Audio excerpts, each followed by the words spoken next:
ગુજરાત એટીએસે રાજસ્થાનના ભિવાડીમાં 28 ડિસેમ્બર 2025ના રોજ ભિવાડી એસઓજી સાથે મળીને સંયુક્ત ઓપરેશન હાથ ધર્યું હતું, જેમાં રીકો ઇન્ડસ્ટ્રીયલ એરિયા કહારાનીમાં આવેલી એક એપીએલ ફાર્મા નામની ફેક્ટરી પર દરોડા પાડીને 22 કિલો જેટલું ડ્રગ્સ તેમજ અલ્પ્રાઝોલમ, પ્રિક્સર્સ કેમિકલ અને અર્ધ પ્રોસેસ્ડ મટીરિયલ જપ્ત કર્યું છે અને 3 આરોપીઓ અંશુલ શાસ્ત્રી, અખિલેશ મૌર્ય તથા કૃષ્ણ યાદવને સ્થળ પરથી ઝડપી પાડવામાં આવ્યા છે। ભિવાડીના ગામમાં એક ફેક્ટરી ઝડપી પડાઈ છે, સાથે 3 આરોપીઓની પણ ધરપકડ કરાઈ છે। રાજસ્થાનના ભિવાડીમાં ગુજરાત એટીએસે એસઓજી સાથે મળીને સંયુક્ત ઓપરેશન હાથ ધર્યું હતું, જેમાં રીકો ઇન્ડસ્ટ્રીયલ એરિયા કહારાનીમાં આવેલી એક એપીએલ ફાર્મા નામની કંપની પર ફેક્ટરી પર દરોડા પાડ્યા હતા અને દરોડામાં 22 કિલો ડ્રગ્સ કબજે કર્યું છે અને સાથે સાથે 3 આરોપીઓ અંશુલ શાસ્ત્રી, અખિલેશ મૌર્ય તથા કૃષ્ણ યાદવને સ્થળ પરથી ઝડપી પાડવામાં આવ્યા છે।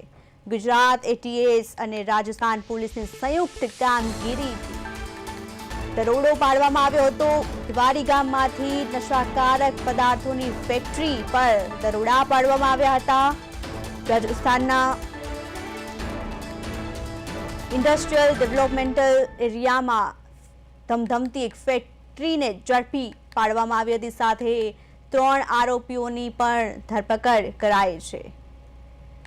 આ 3 આરોપીઓમાં અંશુલ શાસ્ત્રી, અખિલેશ કુમાર મૌર્ય અને કૃષ્ણકુમાર યાદવનો સમાવેશ થાય છે, જેઓ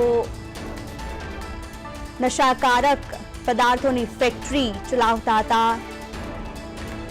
વધુ વિગતો માટે મારા સંવાદદાતા સ્મિત ઉપાધ્યાય જોડાઈ ગયા છે। સ્મિત, શું છે વધુ અપડેટ્સ?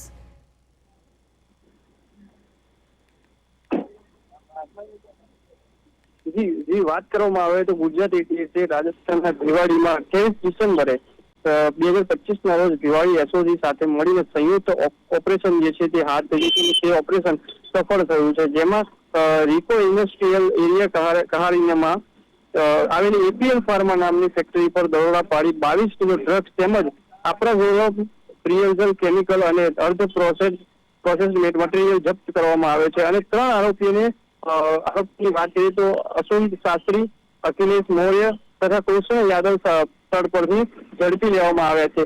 આજે જે ડ્રગ્સની ફેક્ટરી જે ઝડપાઈ છે તેમાં હજી પણ નવા ખુલાસા થઈ શકે છે તેવી પણ શક્યતાઓ દર્શાવવામાં આવી છે। જી પ્રિયલ। જી સ્મિત, સમગ્ર માહિતી બદલ આપનો આભાર।